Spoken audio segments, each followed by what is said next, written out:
بسم اللہ الرحمن الرحیم۔ ہمیں نہ تو کوئی پیڈیا خبر دیتی ہے، نہ ہی کوئی چڑیل کو چھا کے بتاتی ہے۔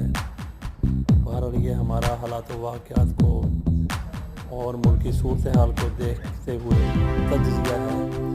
مغل آرمی چیف اگر جنرل قمر جاوید باجوہ کو توسیع نہ ملی تو D G I S I, موجودہ D G I S I lieutenant general Faiz Hameed ہو سکتے ہیں۔ لیفٹیننٹ جنرل فیض حمید کچھ عرصہ قبل تک آئی ایس آئی کے اینٹی ٹیررسٹ ونگ کے ہیڈ تھے۔ ان کے بارے میں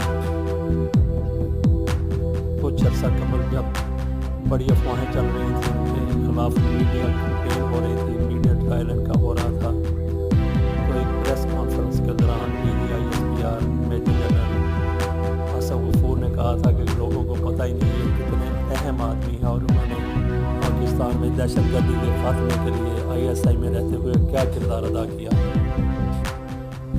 شاید اسی کردار کے مد نظر میجر جنرل فیض حمید کو پروموشن ملنے کے بعد لیفٹیننٹ جنرل بنائے گئے، ان کو ڈی جی آئی ایس آئی تعینات کر دیا گیا۔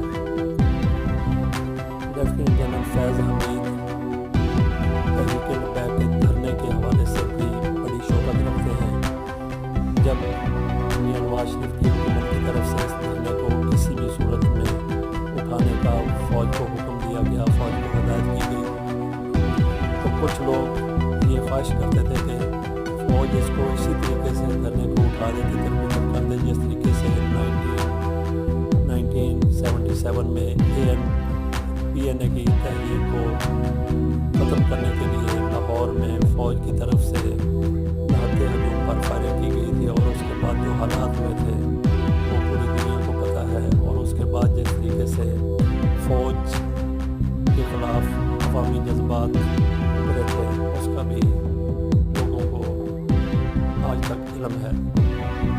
وہ ساری چیزیں یادداشت سے محو نہیں ہوئی، تو فوج ایسی بدنامی سے بچنا چاہتی تھی۔ اس نے پوری کوشش کر کے دھرنے والوں کے ساتھ مذاکرات کیے، انہیں دھرنا ختم کرنے پر آمادہ کیا، ان کے ساتھ معاہدہ ہوا۔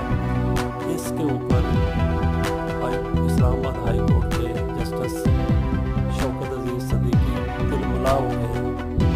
انہوں نے بڑے اشتعال میں آئے، جب معاملہ ان کی عدالت میں گیا، انہوں نے فوج کے خلاف جو کچھ کہا وہ بھی تاریخ کا حصہ بن چکا ہے۔ اس کے بعد یہی کیس سپریم کورٹ میں گیا تو قاضی فائز عیسیٰ نے بھی اس کے اوپر برہمی کا اظہار کیا۔ ان کے بارے میں کہا جاتا ہے کہ وہ ان کے والد قاضی عیسیٰ قائد اعظم کے ساتھی رہے ہیں، اور ان کو بھی قائد اعظم نے کرپشن کی بنا پر مسلم لیگ سے الگ کر دیا تھا، اپنی پارٹی سے الگ کر دیا تھا۔ تو آج قاضی فائز عیسیٰ، ان کے بارے میں بھی ایسی ہی خبروں کے اوپر، اطلاعات کے اوپر ایک ریفرنس سپریم جوڈیشل کونسل میں موجود ہے۔ انہوں نے قاضی فائز عیسیٰ نے بھی فوج کے خلاف بڑی ہرز سرائی کی تھی ان دنوں۔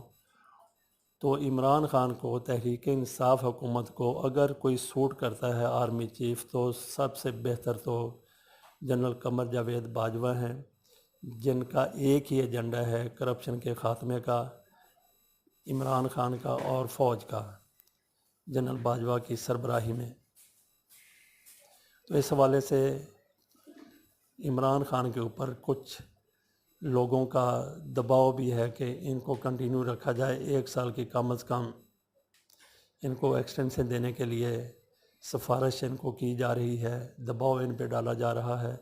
اگر عمران خان ان کو ایکسٹینشن نہیں دیتے تو پھر اگلے آرمی چیف فیض حمید، جنرل فیض حمید اس لیے ہو سکتے ہیں کہ وہ بھی اس ایجنڈے سے، جو عمران خان کا ایجنڈا ہے، جو آج پاک فوج کا ایجنڈا ہے، وہ اس ایجنڈے کی کھل کر تائید کر رہے ہیں۔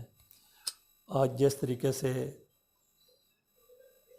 کرپٹ مافیا کے گرد شکنجہ کسا جا رہا ہے، اس حوالے سے آئی ایس آئی کا کردار کوئی ڈھکا چھپا نہیں ہے۔ یہی ایک وجہ بنتی ہے جو جنرل فیض حمید کو آئی ایس آئی کے عہدے سے آرمی چیف کے عہدے تک لے جا سکتی ہے۔ اللہ حافظ۔